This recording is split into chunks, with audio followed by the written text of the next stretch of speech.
Welcome to our channel. Today we how to fix Docker problems with Docker Inc. step by step clearly. First, identify the specific Docker problem you are facing. Check the error messages in the terminal for clues. Search the official Docker documentation for your issue.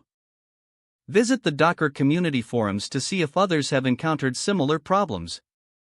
If you haven't done so already, update Docker to the latest version. Run the command docker version to verify your current Docker version. If you need to update, download the latest version from the Docker website. After updating, restart your computer to ensure all changes take effect. Inspect your Docker configuration files for any misconfigurations. Use the command docker info to check the overall status of your Docker setup. For network issues, test the network connectivity of Docker containers. You can use the command docker network ls to list your Docker networks. If a container isn't starting, check its logs with docker logs container_id. Examine the logs for any error messages that could highlight the issue.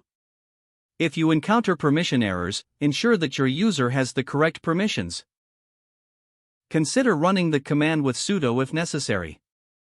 If you're using Docker Compose, make sure your dockercompose.yml file is correctly formatted. Run Docker Compose config to validate the configuration syntax.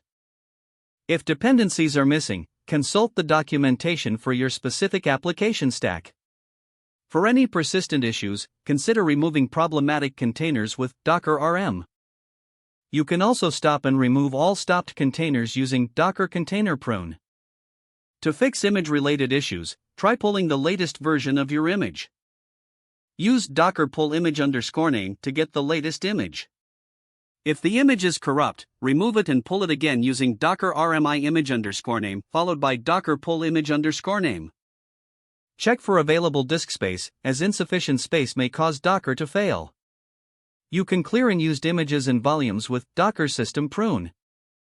After performing each troubleshooting step, restart the Docker service to apply changes. You can restart Docker with the command sudo system to restart Docker. Don't forget to like this video and subscribe to our channel for more step-by-step tech guides.